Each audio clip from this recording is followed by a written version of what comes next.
होता. महात्मा फुले सामाजिक लोकशाहीचे प्रणेते.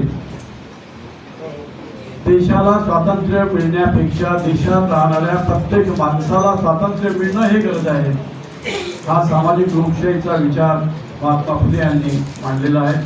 भुयर शूद्र नावाचं पुस्तक बाबासाहेबांनी त्यांना अर्पण केलेलं आहे. त्या अर्पण पत्रिकेत म्हणतात, ही वॉज द ग्रेटेस्ट शूद्र of India who fought for the establishment of social democracy in this country. ही सामाजिक लोकशाहीची प्रतिष्ठापना करण्यासाठी महात्मा फुलेंनी आपला जीवापाड आपलं आंदोलन केलेलं आहे. शाहू महाराज कल्याणकारी राज्य कसं असतो याचा नमुना देणारे शाहू महाराज आणि या सगळ्या चितूर म्हणजे परमपूज्य डॉक्टर बाबासाहेब आंबेडकर. बाबासाहेब आंबेडकर झाल्यामुळे हे सगळे प्रकाशात आले. बाबासाहेब आंबेडकर झाले नसते तिथे बुद्धाला कोणी ओळखलं नसतं. बुद्धाला सुद्धा प्रकाशात आणणारं काम केलेल्या आधुनिक युगातल्या आधुनिक बुद्धाने ते आहेत परमपूज्य डॉक्टर बाबासाहेब आंबेडकर यांना अभिवादन. आजच्या मंचकावर अध्यक्ष महोदय आलेले आहेत, त्यामुळे आता मला अध्यक्षाची धुरा पाहावी लागणार आहे. आता ते आले तरी आता मी माझं अध्यक्ष करणार नाही.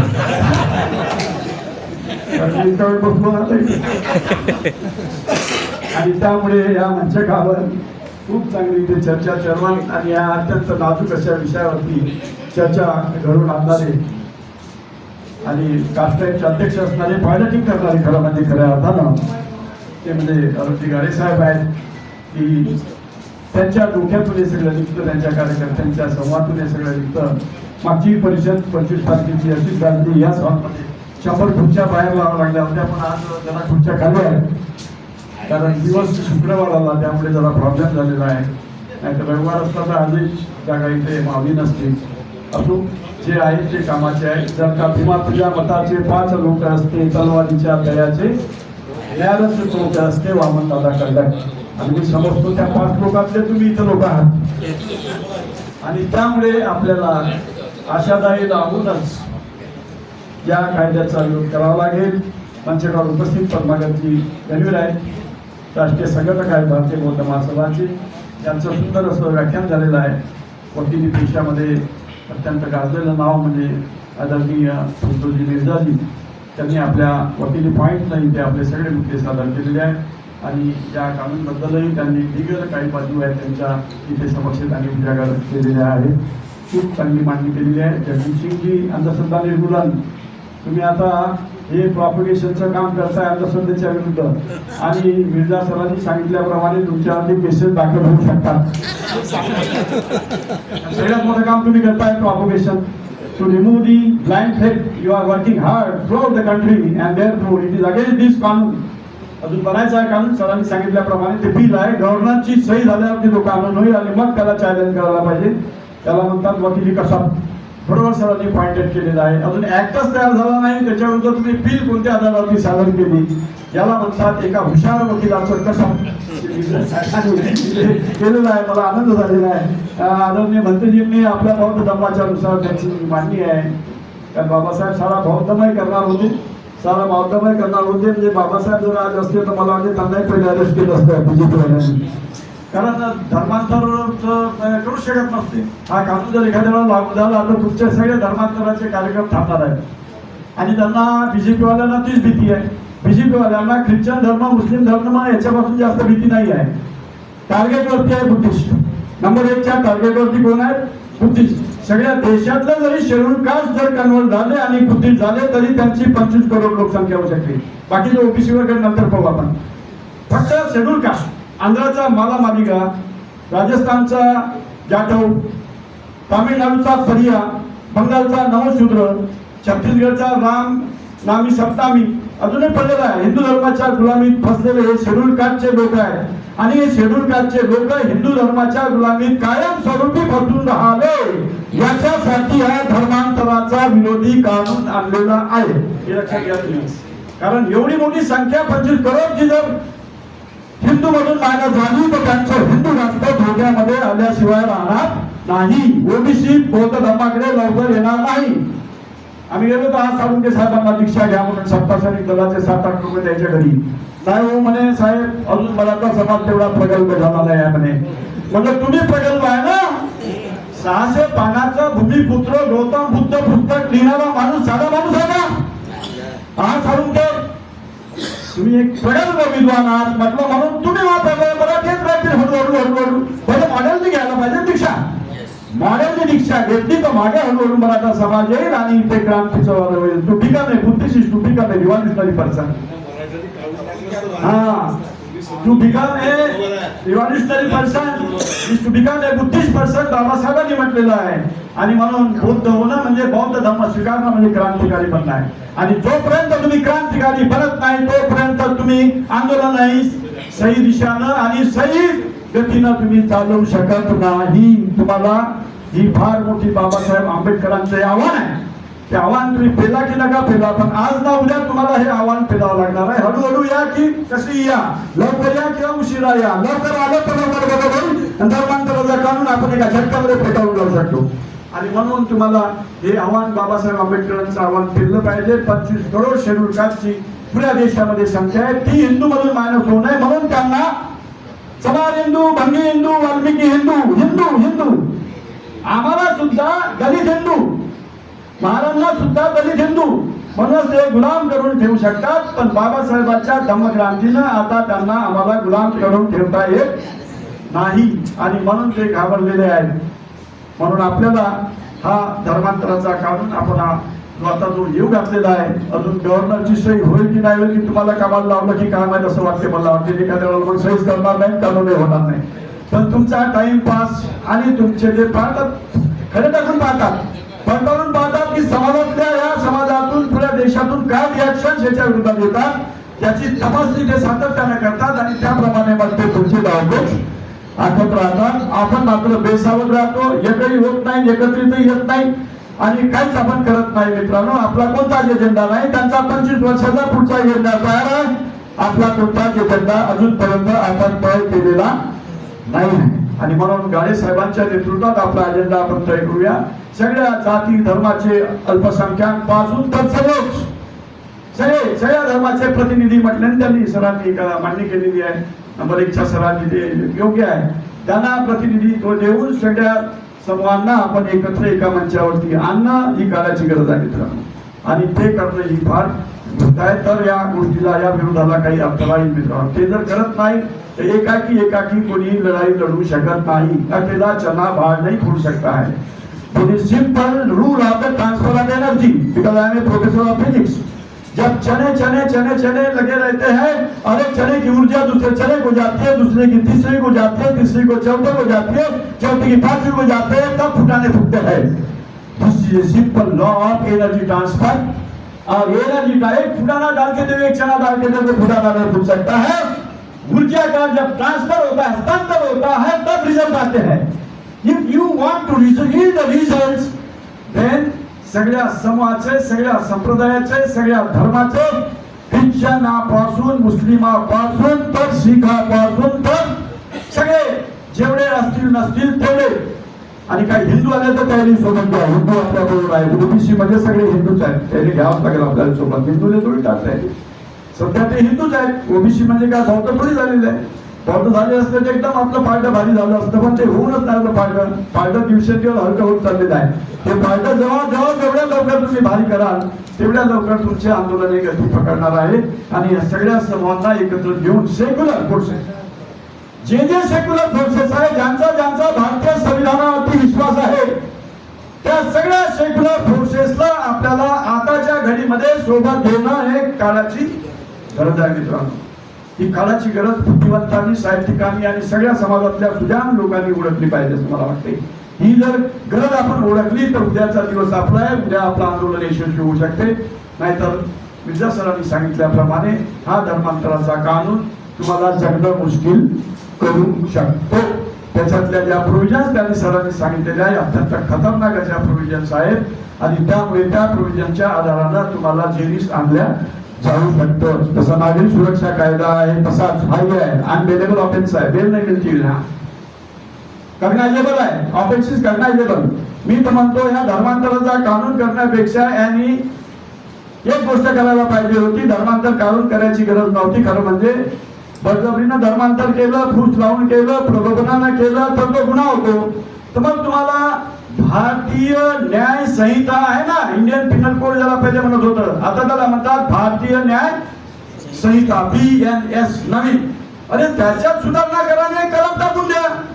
जे लोक बळजबरीनं धर्मांतर करतील, फूस लावून करतील, जबरदस्तीनं करतील, त्यांच्यावरती गुन्हा होईल, त्यांना 5 वर्ष 7 वर्ष सजा होईल. ह्या धर्मांतराचा कायदा करण्याची काय गरज आहे? भारतीय हा न्याय संहिता अमेंडमेंट करा. तो केंद्र शासनाचा विषय आहे, राज्याचा नाही. तो विषय आहे केंद्र शासनाचा. तुम्ही इंडियन पिनल कोडला, अरे ब्रिटिशांचे तर उपकार मानले पाहिजे तुम्ही.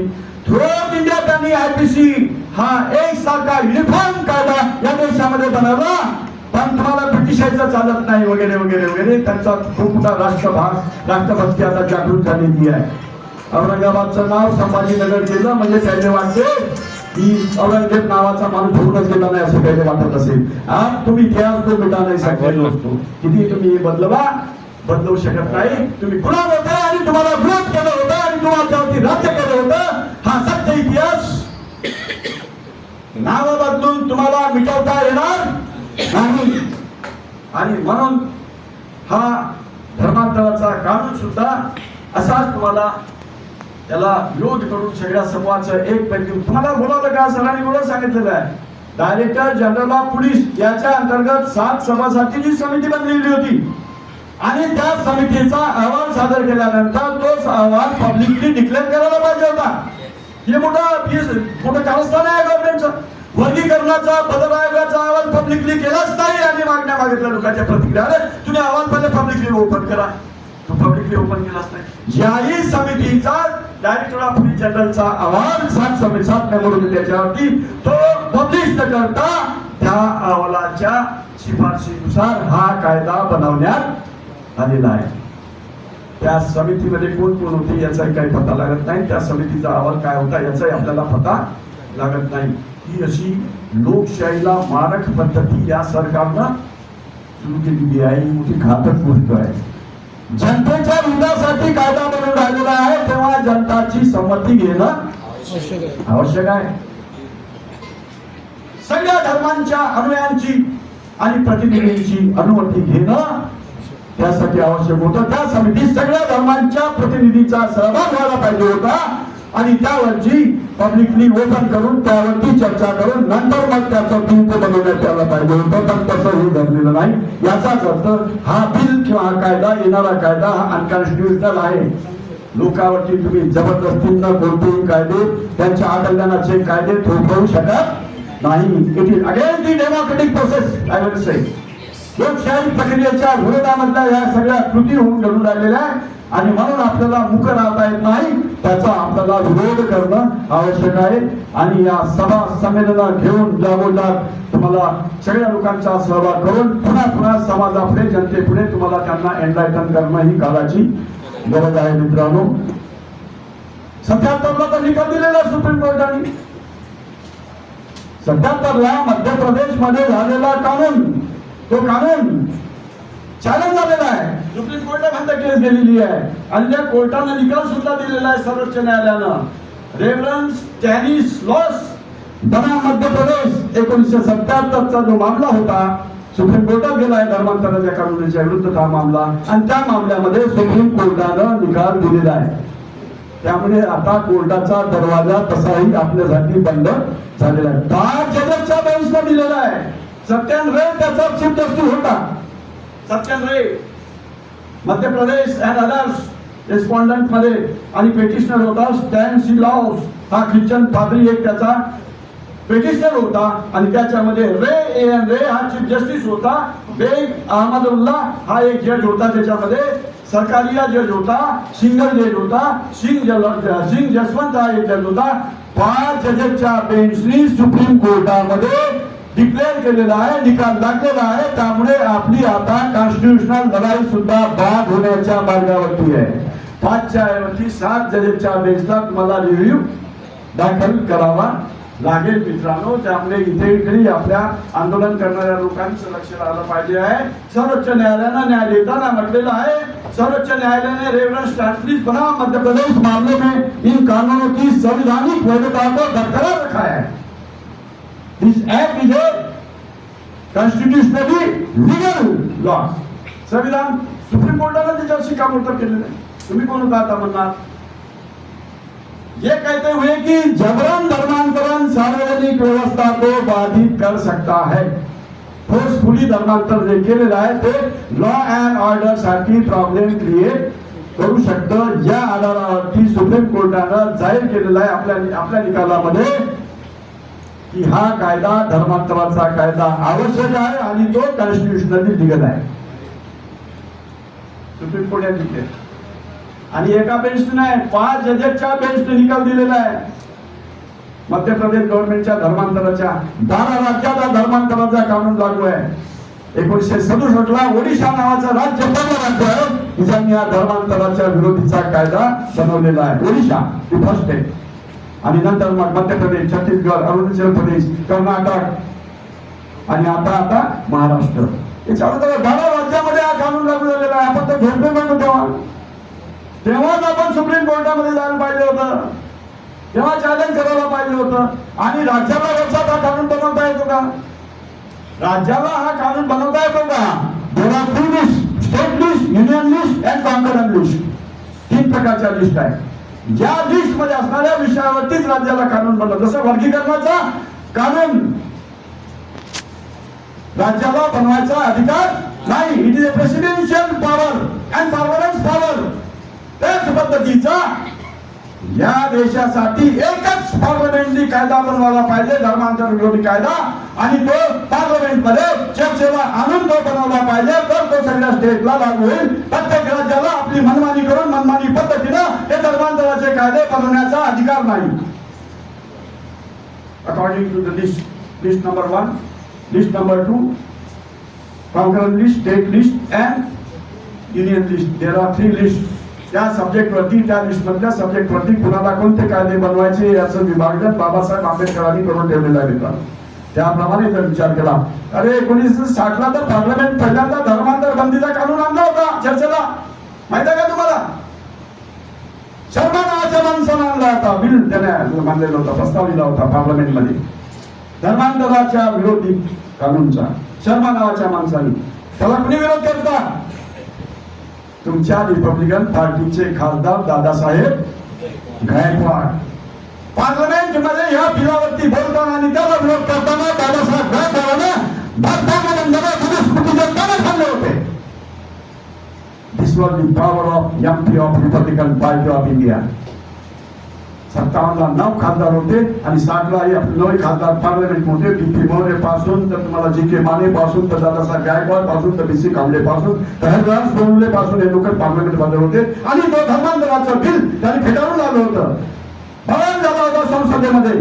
दादासाहेब गायकवाडांना माफी मागायला सभागृहानं बाध्य केलं होतं. पण दादासाहेब गायकवाड म्हणाले होते, अरे मी बाबासाहेबांचा फक्त शिष्य आहे, मी माफी मागणार नाही. That was the stand taken by the member of Parliament of Republican Party of India. ये आवाज था उस समय में. तेव्हा तो धर्मांतराचा कानून फेटाळला गेला. नाही तर तेव्हापासून धर्मांतरावर बंदी आली असती.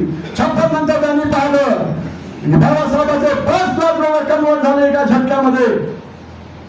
आणि ही जर प्रक्रिया देशभर राबवल्या गेली तर हिंदू लोक मायनॉरिटी मध्ये आल्याशिवाय राहणार नाही. म्हणून धर्मांतराच्या विरोधी कानून आणण्याची प्रक्रिया 1960 पासून या देशात मोठ्या प्रमाणात सुरू झाली. त्याला कारण आहे डॉक्टर बाबासाहेब आंबेडकरांचं धर्मांतर. हे लक्षात घ्या तुम्ही. बाबासाहेब आंबेडकर का धर्मांतर केंद्रस्थानी. आता ही तीच गोष्ट आहे.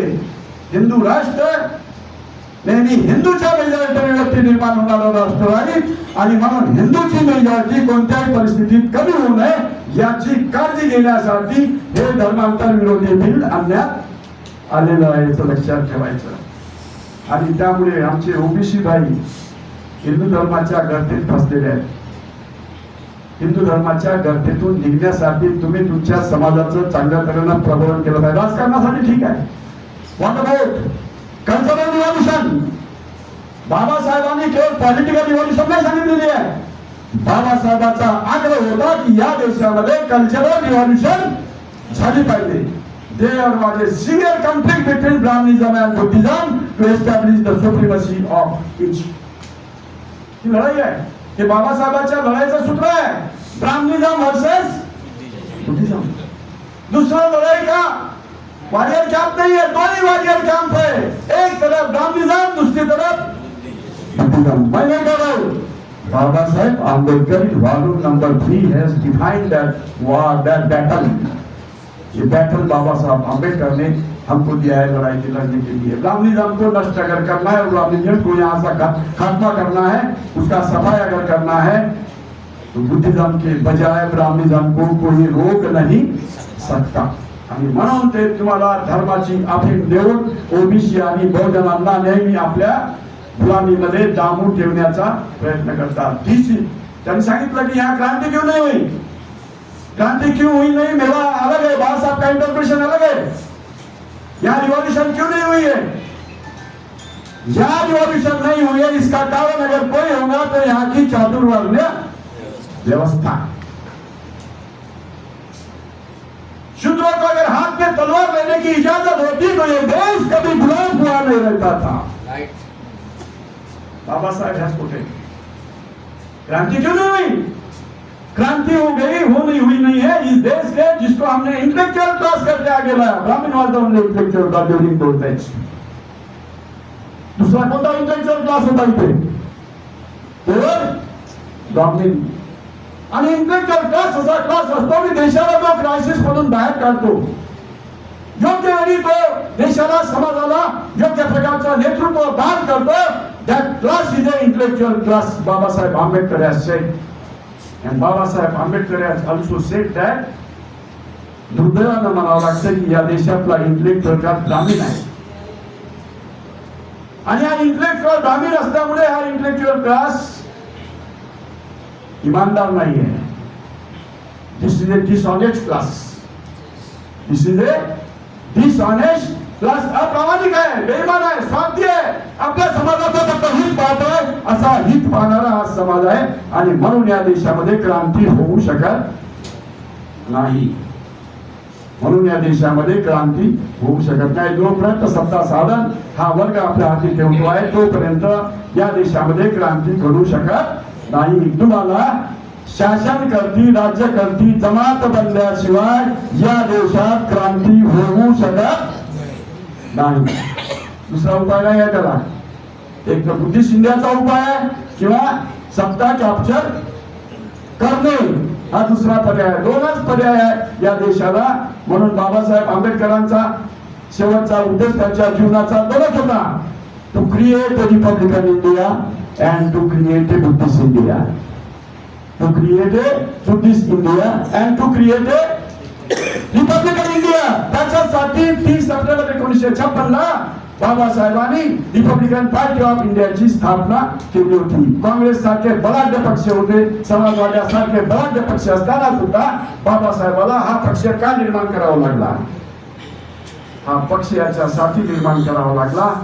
लिबर्टी, इक्वॅलिटी अँड फ्रॅटर्निटीला मानणारा पक्ष मला पाहिजे आहे. आणि या देशातल्या शेवटच्या माणसाला लिबर्टी, इक्वॅलिटी, फ्रॅटर्निटीचं वातावरण निर्माण करून देण्यासाठी रिपब्लिकन पार्टी ऑफ इंडिया मी निर्माण करतो आहे. मी स्वतः प्रेसिडेंट राहील आणि जनरल सेक्रेटरी राम मनोहर लोहिया. कोर्टातील general secretary Ram Manohar Lohia, S N. Joshi, Nagargore, Prakash Ray, ही सगळी मंडळी रिपब्लिकन पार्टीमध्ये येऊन राहायची होती. आणि त्याद्वारे भारतीय संविधानाचा खऱ्या अर्थानं अंमल करण्यासाठी मी पक्ष निर्माण करतो आहे. त्या पक्षाचं नाव आहे रिपब्लिकन पार्टी ऑफ. ये बाबा साहब की थीम है. आपको पतो ना पतो, लेकिन बाबा साहब की थीम तो आपको समझना पड़ेगा. तुम्हाला पतो की नाही पतो. आता कोणी इथे बीएसपीचं समर्थन करतात, करू द्या, त्यांच्या अकलेचे तारे तोडू द्या, माझं काही त्याचं ऑब्जेक्शन नाही. पण बाबासाहेबला जिवंत ठेवायचा आहे की कोणाला जिवंत ठेवायचा आहे, निर्णय तुम्हाला घ्यायचा है. तुमको बाबा साहब के हिस्ट्री को मिटाना है क्या? कौन बचाएगा तुमको? बाबा साहब का विचार बचाएगा और कोई किसी का विचार बचाएगा इस देश को. देश को बचाने का काम कर सकता है बाबा साहेब आंबेडकर का संविधान और बाबा साहेब आंबेडकर का सभी विचार. इसलिए दोस्तों, आपको इस देश को अगर सही मायने में दुरुस्त करना है तो दो ट्रूथ है, ट्रूथ एंड अनट्रूथ है, अनट्रूथ, सच को सच को, झूठ को झूठ को, पानी को पानी को, ये भूमिका आपको रखना पड़ेगा. ही भूमिका ही इंटेलेक्च्युअल क्लासची आहे. म्हणून वॉल्टेअर पैदा होत नाही म्हणाले ब्राह्मणामध्ये. बाबासाहेब म्हणाले वॉल्टेअर क्यों नाही पैदा होत आहे? ब्राह्मणामध्ये वॉल्टेअर पैदा होऊ शकत नाही हे बाबासाहेब लिहिलंय. ब्राह्मणांच्या स्कॉलरशिप वरती प्रश्नचिन्ह लावणारे पहिले डॉक्टर बाबासाहेब आंबेडकर आहे. Don't deserve to be intellectual class. You are a mere learned class. You are mere a learned class. आणि लर्नेड क्लास मधून वॉल्टेअर कदापि पैदा होऊ शकत नाही. वॉल्टेअर पैदा व्हायचा असेल तर तुम्हाला इंटेलेक्च्युअल खऱ्या अर्थानं बनावं लागेल. इंटेलेक्च्युअल कोण असतो? जो निस्वार्थ असतो, इंडिपेंडंट थिंकर असतो, जो कुणाचा गुलाम होत नाही, शास्त्राचाही गुलाम होत नाही, धर्मशास्त्राचा गुलाम होत नाही. That man is called the intellectual man. आणि असा इंटेलेक्च्युअल मॅन जर निर्माण आपण केला तर मिशन पुढे जाऊ शकतं. देशाला क्रायसिस मधून ते बाहेर काढू शकतं. वॉल्टेअर होऊ शकत नाही. वॉल्टेअर ज्या चर्चमध्ये जन्माला आला, मोठा झाला, जेव्हा चर्चेस मधून अंधश्रद्धाचा फैलाव सुरू झाला तेव्हा त्याच्या विरुद्ध बंडखोरी करणारा पहिला हा फ्रेंच रिव्होल्यूशनचा जनक वॉल्टेअर होता. ब्राह्मण त्यांच्या धर्मशास्त्राच्या विरुद्ध जाऊन अशी रिव्होल्यूशन करू शकत नाही. तो त्याच्या विरुद्ध त्याच्या बाप दादाची फिलॉसॉफी पुढच्या पिढ्याला हस्तांतरित करणं म्हणजे पितृऋण अदा करणं होय. ही ब्राह्मण वर्गाची डिसऑनेस्टी आहे, धारणा आहे. आणि म्हणून या देशात क्रांती घडून आलेली नाही. This is the analysis of doctor Babasaheb Ambedkar. तुम्हाला हे अनालिसिस बाबासाहेब आंबेडकरांचं सांगावं लागेल प्रत्येकाच्या कानामध्ये. आणि ते वारंवार सांगावं लागेल मित्रांनो. आणि ते सांगितल्याशिवाय तुमची चळवळ गती पकडू शकणार नाही. सच्चाई का बखान करने वाले बहुत कम लोग बचे समाज में. आणि म्हणून बुद्ध ने कहा था, वहां का शब्द हो, बाजार में का नकली सोना चलन में आता है और असली सोना गायब होता है. तब सद्दम लुप्त होने का डर है.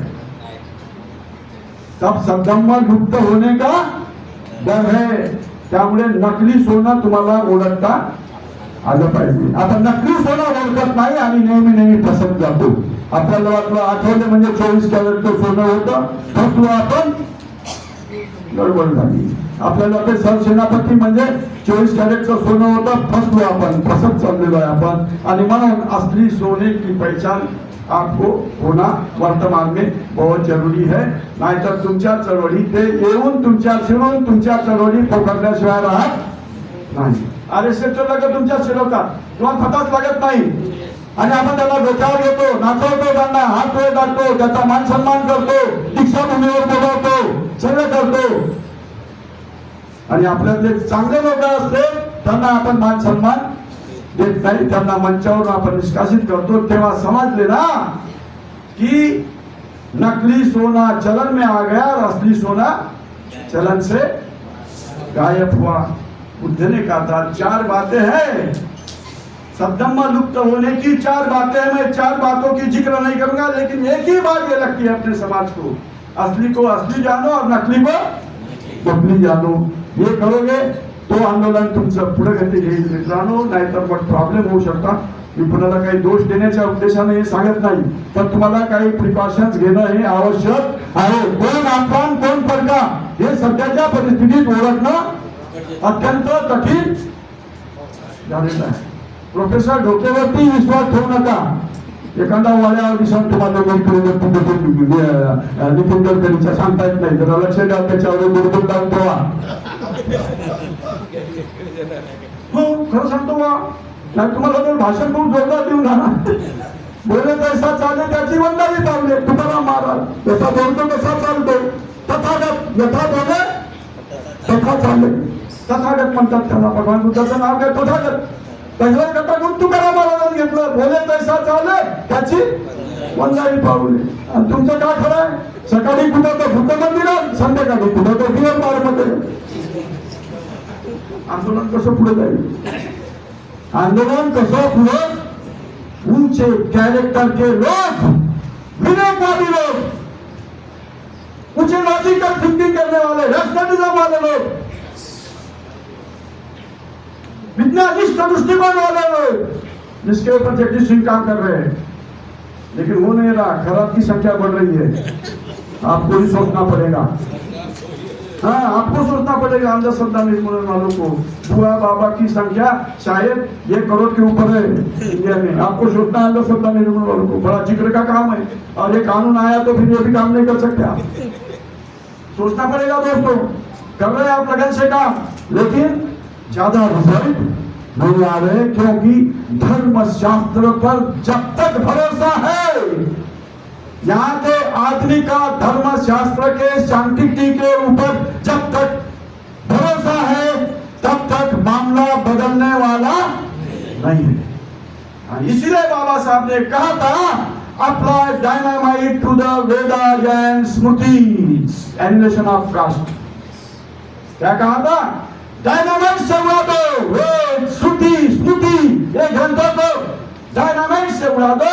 एनिहिलेशन ऑफ कास्ट ने बाबा साहब ने कहा था, इसका मतलब जो discard the religious sanctity on the धर्मशास्त्र, और धर्मशास्त्र के ऊपर भरोसा रखने वाला आदमी मिथ्या दृष्टि में पनपने वाला व्यक्ति होता है। ऐसा व्यक्ति परिवर्तन के आंदोलन में कुछ काम ही होता नहीं। सम्यक दृष्टि होना, अरे क्या होना? What is the norm of सम्यक दृष्टि? एक कार्यकर्ता को सम्यक दृष्टि है कैसा पहचानोगे? बोलो मुझे। He should possess free mind। पहली बात है बुद्धायनी धम्मा, मैं बाहर की बात नहीं करता हूँ। दी बुद्धायनी धम्मा सम्यक दृष्टि का विश्लेषण करते हुए बाबा साहब ने साफ लिखा, you have to discard the sanctity of धर्मशास्त्र। जब तक धर्मशास्त्र की आप सैंक्टिटी फेंकते नहीं, झिड़काते नहीं, फेंक नहीं देते, तब तक आपको सम्यक दृष्टि आ नहीं सकती। और सम्यक दृष्टि नहीं है तो आप काम समाज के लिए अच्छा काम पहली कंडीशन है आवे अष्टांगिक मार्ग की। ये सादा थोड़ी है तत्व ज्ञान। बुद्धिज्म क्या फैनेटिज्म थोड़ी है, देखा हरी फलंगावली असं थोडी आहे। देखा बुद्ध देणार नाही मागणार नाही। इथे प्रतिज्ञाबद्धता आहे, बुद्धां शरणं गच्छामी म्हणजे हे बुद्ध तुझ्या गुणाचं अनुसरण करण्याची मी प्रतिज्ञाबद्धता मागतो आहे। धम्मं शरणं गच्छामी यानी क्या? धम्म के तत्व ज्ञान का पालन करने का मैं प्रतिज्ञाबद्धता मांगता हूँ। संघं शरण यानी जो लोग आरूढ़ है इस मार्ग पर, उनको अनुसरण करने की मैं प्रतिज्ञा करता हूँ। तो फ्री माइंड पहली गुण। यहाँ के बहुजनों का फ्री माइंड है क्या? ओबीसी का फ्री माइंड है? कहाँ फंसे? धर्मशास्त्राच्या तत्वज्ञानात ब्राह्मणानं काही एवढं जपून ठेवलेलं आहे की ते बाहेर निघाले नाही, पण निघू शकत नाही अशी परिस्थिती आहे। निघू शकत नाही एवढं जपून ठेवलेलं आहे। आम्हाला बाबासाहेबांना बाहेर काढलं, आम्ही धन्यवाद झालो बाबा, त्या लसाडातून आम्ही सुटलो। बौद्ध लोक सगळ्यात रॅशनल आणि लॉजिकल लोक आहेत असं मला वाटते। असं रॅशनल आणि लॉजिकल हा बहुजन समाज मारण्यात येऊन शक्यता समाज बनत नाही तोपर्यंत तो क्रांती करण्यासाठी कुचकामी ठरणार आहे। म्हणून free mind and free thought, free mind and free thought, that is the norm of right view सम्यक दृष्टि।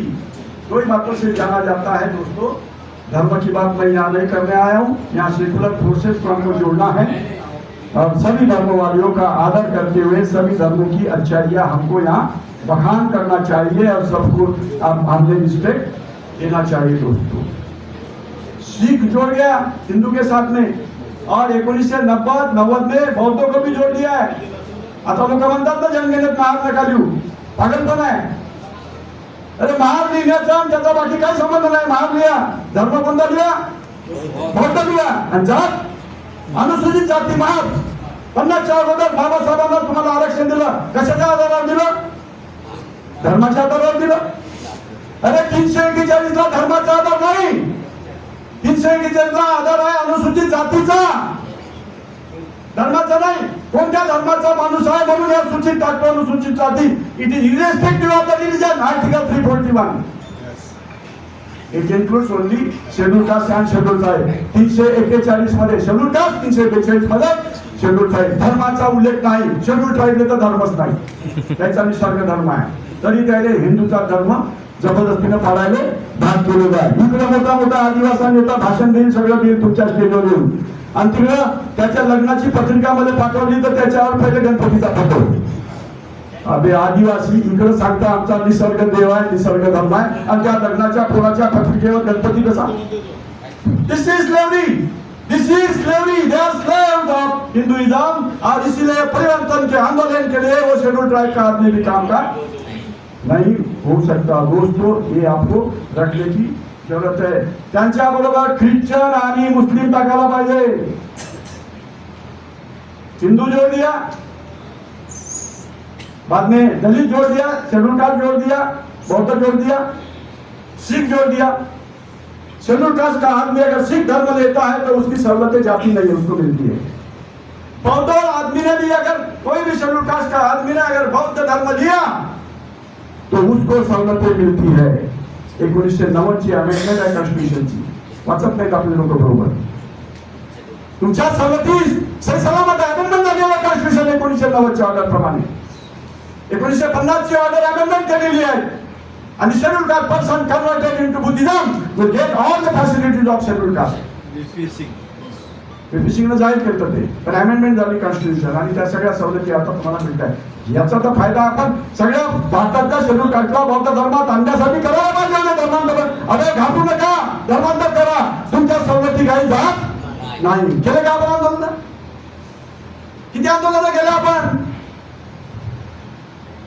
आणि म्हणून आता हा धर्मांतराचा विषय त्यांनी आणला। तुम्हाला संधी दिली होती 1990 अमेंडमेंट झाल्याबरोबर any schedule caste from any state through the India if it gets converted into any religion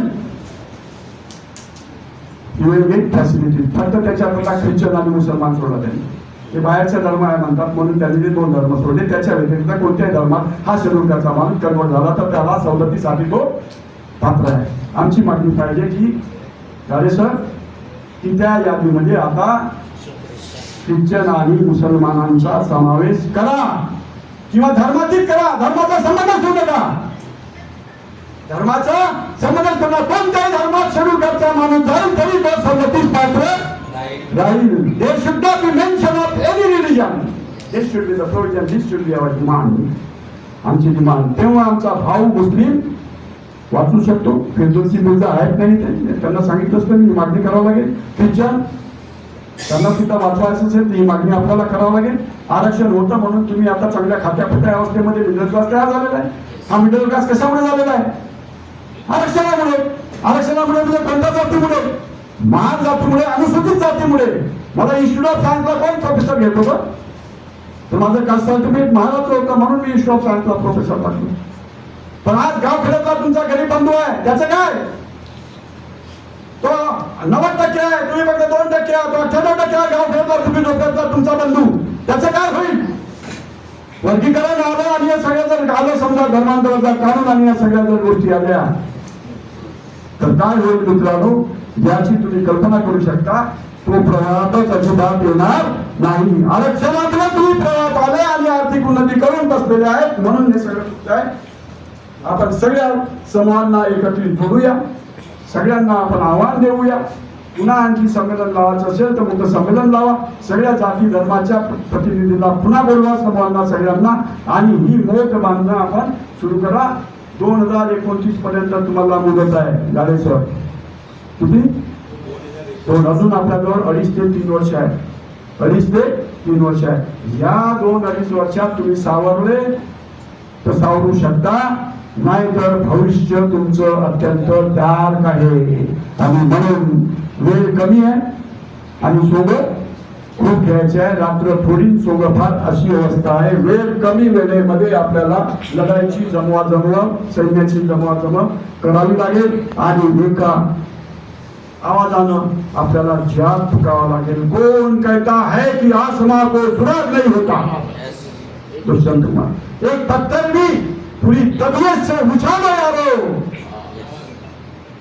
तबीयत से एकत्रित येऊन एका दिलानं आम्हाला एक पत्थर मारा, हम आकाश को सुराग गिरा सकते हैं, उसमें हमारी ताकत है।